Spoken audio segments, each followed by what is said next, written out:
बिना रबड़ी, बिना खोया, बिना मैदा के आज हम बनाएंगे ये रसीले रस भरे मालपुए, जिसको खाकर इसके सामने गुलाब जामुन भी आपको फीका लगेगा। तो ये है सबसे सस्ती लेकिन हाय सबसे टेस्टी एवरीवन, मिठाई। नमस्कार। इसे आप सबका बनाने का बहुत बहुत तरीका स्वागत है। इतना सिंपल है कि आप आज ही इसे बनाओगे। तो यहाँ पर एक छोटी सी कटोरी ली है मैंने, इससे गेहूं का आटा ले लिया है। क्योंकि मैं थोड़े से ही बनाने वाली हूँ, 2 ही लोग हैं खाने वाले। तो आप अगर ज़्यादा बनाना चाहते हो तो सारी चीज़ों की मात्रा इस हिसाब से इसी प्रोपोर्शन में बढ़ाते जाइएगा। 1 बड़ा चम्मच सूजी, 1 बड़ा चम्मच मिल्क पाउडर। अगर आपके पास सूजी और मिल्क पाउडर नहीं है तो कोई दिक्कत नहीं है, सिर्फ आप आटा ले लेना। अब 2 छोटी चम्मच यहाँ पे हमने शक्कर डाल लेनी है। 1 हरी इलायची, थोड़ी सी मोटी वाली सौंफ को दरदरा कूट लेना है। इलायची का छिलका हटा देंगे और इसे भी हम इसी में मिला लेंगे। अगर आपके पास घर के दूध की जो मलाई रखी है तो आप 2-3 चम्मच मलाई मिला लोगे तो बिल्कुल वो खोए का ही काम करेगी, मिल्क पाउडर का काम करेगी यहाँ पर। अब इसका घोल बनाने के लिए हम दूध का यूज़ करेंगे, नॉर्मल दूध जिसे चाय वगैरह बनाते हो, इसे पका करके ठंडा किया गया है। बस इसको डालेंगे और अच्छे से मिला लेंगे। ध्यान रहे कि इस बैटर में एक भी गुठलियाँ या लम्स ना रहें। अच्छे से इसको मिलाते जाइए और जैसे जैसे ज़रूरत पड़े दूध डालते जाइए। अब अगर आपके पास दूध भी नहीं है तो क्या करोगे? फिर कुछ नहीं करना है आपने, पानी से ही इसको घोल लेना है। तो कोई भी दिक्कत आए आप मुझसे कमेंट में पूछ सकते हो, हर चीज़ का रास्ता है। रेसिपी को किसी भी तरीके से बनाया जा सकता है। अब इसको मैंने विस्क से अच्छे से घोल लिया है ताकि इसमें एक भी लम्स ना रहें, बिल्कुल लम्स फ्री बैटर हो गया। अब इस बैटर को हम रेस्ट दे देंगे 15-20 मिनट का, तो बहुत बढ़िया रिजल्ट्स हमें मिलेंगे।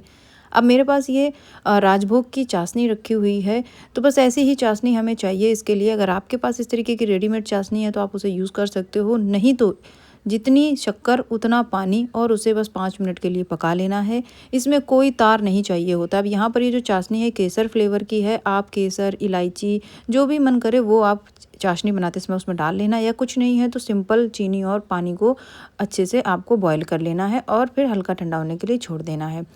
15-20 मिनट बाद बैटर चेक करेंगे तो यहाँ पे देख सकते हो सूजी फूल चुकी है थोड़ी सी, तो ये बैटर हल्का गाढ़ा हो गया है। अब अगर ज़्यादा गाढ़ा बैटर आप लोगे ना तो गर्मा गर्म तेल में इस तरीके से जब आप डालोगे तो ये मोटे बनेंगे, जिनको पुए जैसे बनेंगे, मालपुआ नहीं बनेगा। मालपुए के लिए आपको थोड़ा पतला बैटर चाहिए, तो 2-3 चम्मच इसमें दूध या पानी बैटर में हम और मिला के इसको पतला कर लेंगे ताकि जो बैटर है वो थोड़ा रनी हो जाए और ज़्यादा आसानी से गिरे। अच्छा, मैं यहाँ पे आपको कढ़ाई में बना के दिखा रही हूँ, वैसे इसको लोग पैन में बनाते हैं क्योंकि एक साथ काफ़ी सारे बन जाते हैं। लेकिन इस बार मैं पैन का यूज़ नहीं कर रही हूँ क्योंकि कई सारे लोग होते हैं, मेरी वीडियो गाँव से भी देख रहे होते हैं, उनके पास में पैन नहीं होता तो उन्हें लगता है इस रेसिपी को ट्राई करने का कोई मतलब नहीं है। ऐसा कुछ नहीं है, आप इस तरीके से कढ़ाई में भी मालपुए बना सकते हो। जब एक मालपुआ ऊपर आ जाए तो आप बैटर डाल सकते हो, इसको ऊपर पकने दीजिए और जब ये पक जाए इसे मीडियम फ्लेम में ही पकाना, नहीं तो बहुत जल्दी जलने लगते हैं क्योंकि इसमें दूध और शक्कर होती है ना। तो मीडियम टू लो फ्लेम रखना इसको, और इनको ना जब आप छान के निकालोगे तो दबा के निकालना जैसा मैंने वीडियो में दिखाया है, क्योंकि इनके अंदर बहुत सारा तेल भर जाता है ना, तेल या घी जिसमें भी आप फ्राई करना चाहते हो। और इनको हम चाशनी में डालते जाएंगे। तो जो शुरू के 2 बने हुए थे मैंने इनको डाल दिया था, तो पहला मालपुआ हो सकता है आपका बिगड़ जाए, कोई घबराने की बात नहीं है। और बैटर को बिल्कुल पानी जैसा पतला मत कीजिएगा, बस इस बात का ध्यान रखना, बाकी कोई दिक्कत नहीं आएगी। और ये थोड़े से इनमें छेद हो जाएं, इस तरीके का हो जाए, कोई दिक्कत नहीं है, ऐसे ही तो ये बनते हैं एकदम सॉफ्ट सॉफ्ट। बस इनको चाशनी में डालते जाएंगे, 2-2 मिनट के लिए चाशनी में पड़े रहने देंगे, गरम गरम चाशनी में। और बस इनको फिर हम निकाल के किसी थाली या प्लेट में रख लेंगे।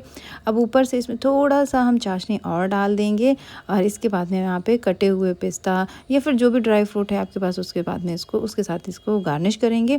इनको कुछ देर के लिए छोड़ दो, आधे घंटे के लिए थोड़ी चाशनी पीने दो, फिर आप खाओ। और फ्रिज में रख के इनको 2-4 दिन के लिए स्टोर भी कर सकते हो। इस रक्षाबंधन या फिर किसी भी फेस्टिवल, होली, दिवाली में आप इनको ट्राई कीजिएगा। इस रेसिपी में कुछ भी डाउट लगे तो मुझे कमेंट जरूर करना, पूछना। उस वीडियो को प्लीज़ लाइक करना, शेयर करना, चैनल को मेरे सब्सक्राइब कर लो ऐसे ही रेसिपीज़ को आसानी से बनाने के लिए। वीडियो देखने के लिए धन्यवाद।